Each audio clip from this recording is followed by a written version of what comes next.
दोस्तों आज की इस क्लास में हम महत्वपूर्ण टॉपिक पर चर्चा करेंगे। यदि आप तैयारी कर रहे हैं किसी भी टीचिंग एग्जाम की, specially UP TET, super TET या फिर अदर किसी भी टीचिंग एग्जाम की, तो सिद्धांत से आपकी परीक्षा में प्रश्न जरूर पूछा जाता है। इस एक वीडियो से आपकी परीक्षा में 2 या उससे अधिक प्रश्न जरूर फंसेंगे। आप इसका स्क्रीनशॉट पेपर देने के बाद खुद मिलाएंगे और आप कहेंगे कि हाँ, इससे क्वेश्चन आया है।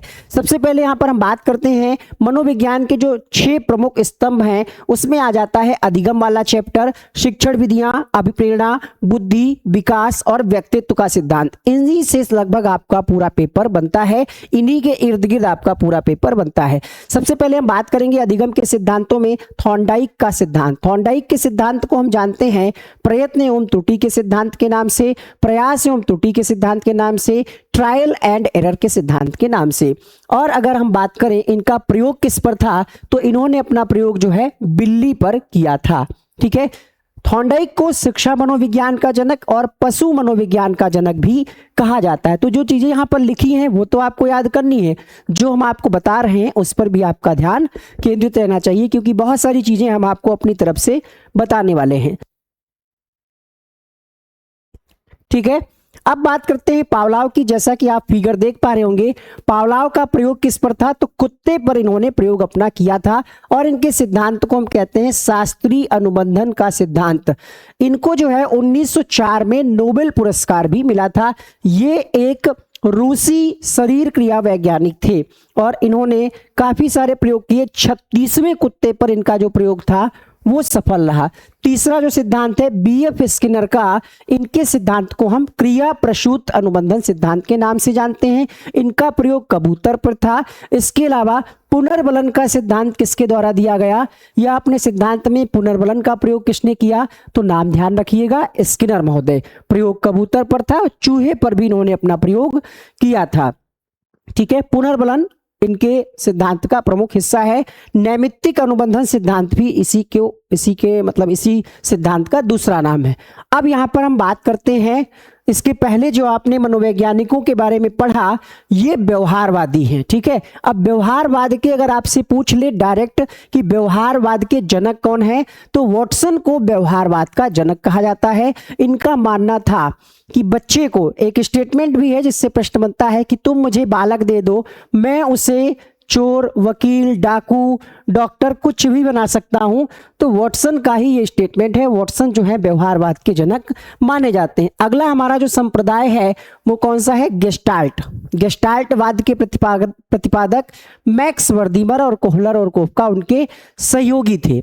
अब बात आती है यहाँ पर गेस्टाल्ट क्या है, तो गेस्टाल्ट का मतलब होता है समग्र या पूर्ण आकार। तो ये सिद्धांत जो है समग्र यानी पूर्ण से अंश की तरफ बढ़ता है।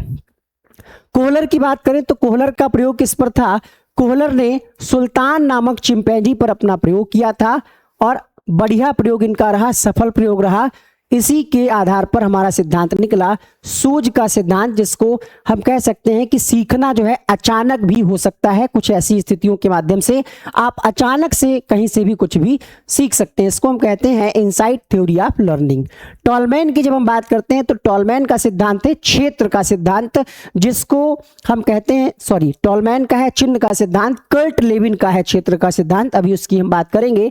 यहां पर टॉलमैन के सिद्धांत की बात करें तो इन्होंने भी चूहे पर भी अपना प्रयोग किया था।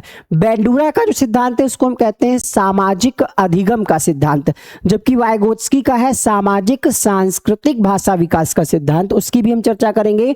बेंडूरा का जो सिद्धांत है वो किस पर आधारित था, इनका जो प्रयोग है बेबी डॉल पर इन्होंने अपना प्रयोग किया और जोकर पर प्रयोग किया।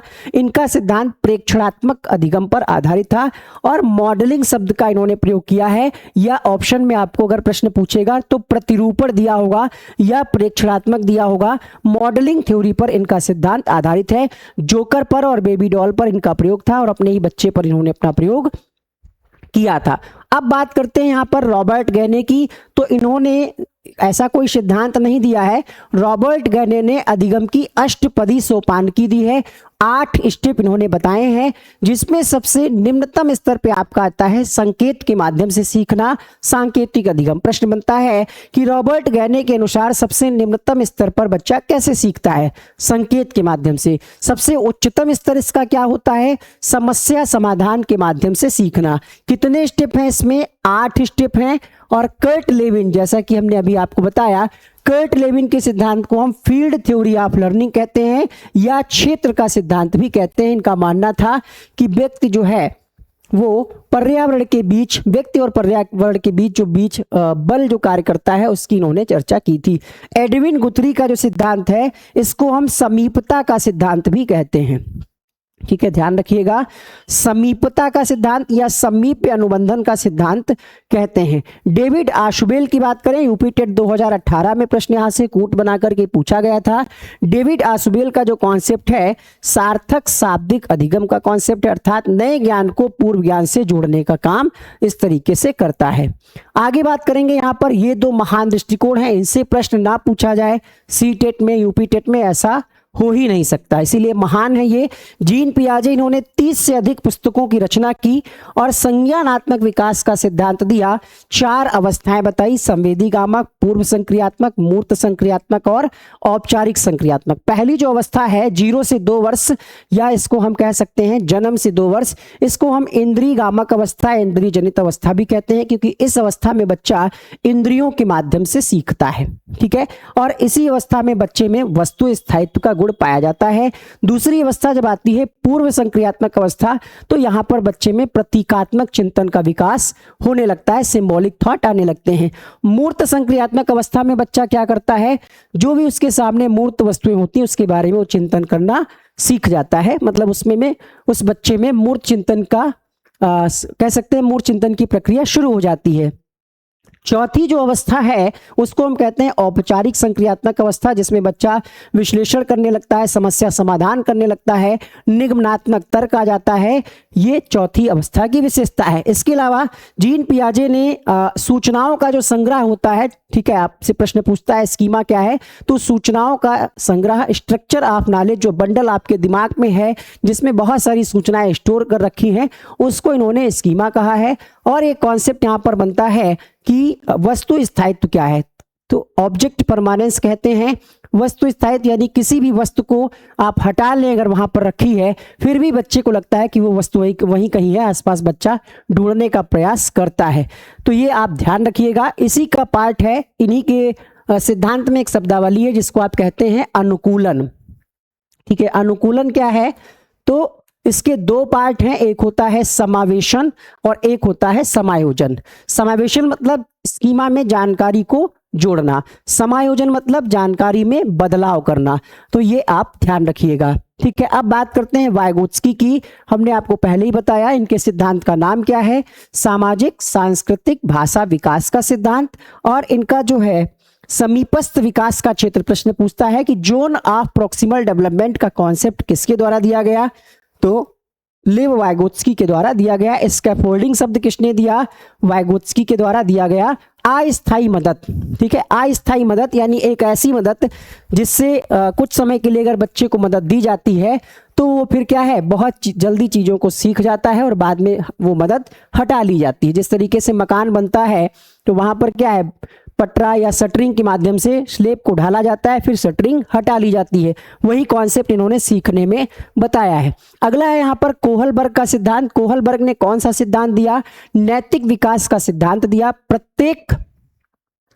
प्रत्येक स्तर में 2-2 अवस्थाएं थी, 3 स्तर हैं, प्रत्येक स्तर में 2-2 अवस्थाएं, इस प्रकार से कुल 6 अवस्थाएं हैं।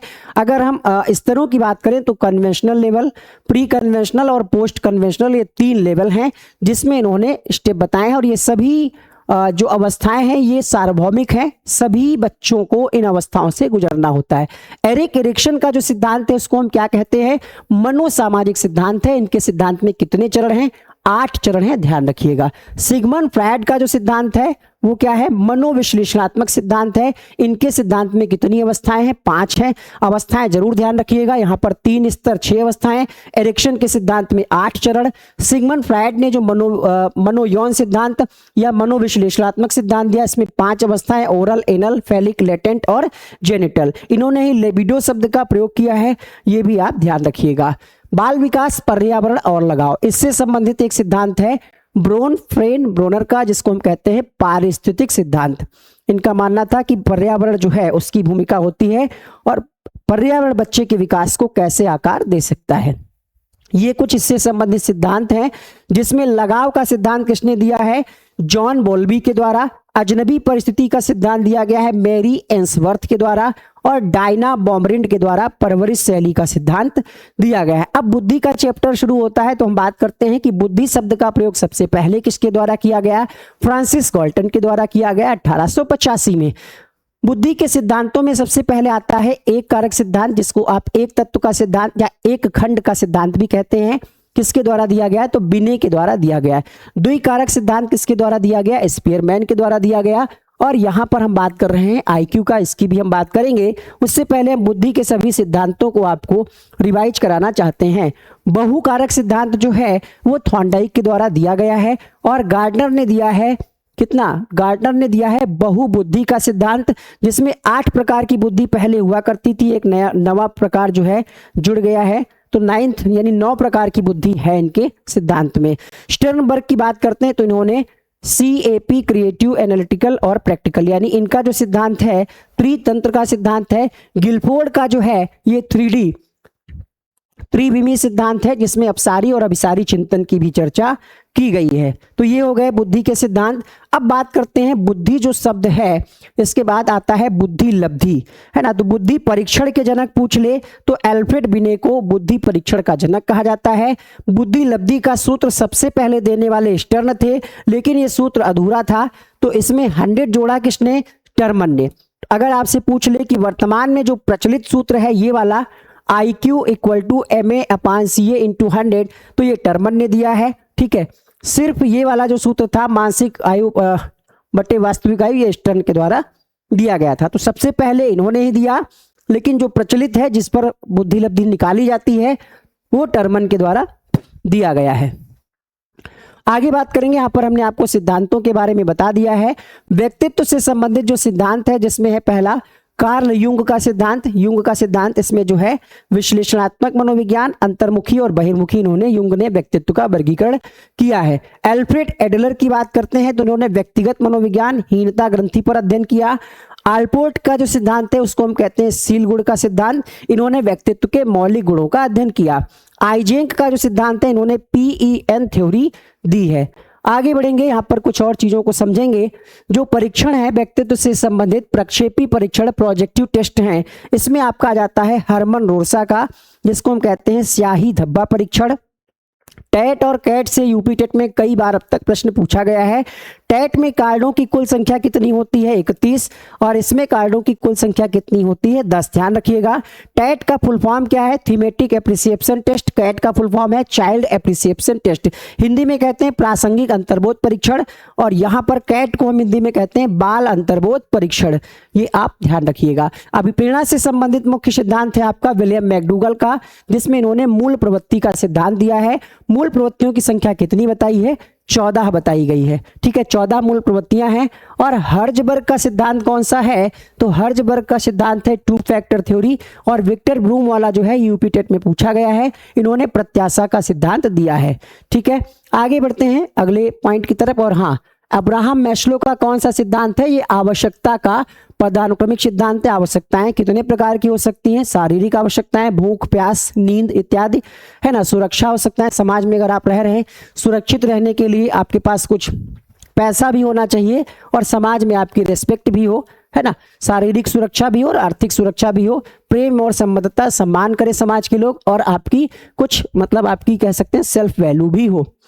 खेल विधियों की बात करें तो नील आर्मस्ट्रांग ने खोज विधि दी है। आगमन निगमन विधि अरस्तु के द्वारा दी गई है। किलपैट्रिक की बात करते हैं तो उन्होंने प्रोजेक्ट विधि का प्रतिपादन किया। प्रगतिशील शिक्षा के प्रतिपादक में जॉन डीवी का नाम आता है। और खेल विधि की जब हम बात करते हैं तो हेनरी कॉल्डवेल कुक का नाम आता है। ठीक है, तो ओवरऑल निष्कर्ष क्या निकला? विकास के अंतर्गत संज्ञानात्मक और नैतिक और सामाजिक, अभिप्रेरणा के अंतर्गत आवश्यकता और प्रोत्साहन की आवश्यकता है, बुद्धि के अंतर्गत मापन और बहुआयामी सोच है, और व्यक्तित्व में आपका सील गुण और पहचान है। ये छोटा सा वीडियो आपको कैसा लगा कमेंट बॉक्स में जरूर लिखिएगा। ऐसे ही वीडियोस के लिए और सुपर टेट की कंप्लीट तैयारी के लिए चैनल को सब्सक्राइब करने के साथ साथ बेल आइकन को ऑन कर लीजिएगा। मिलते हैं किसी नेक्स्ट वीडियो में, तब तक के लिए बाय बाय, थैंक यू।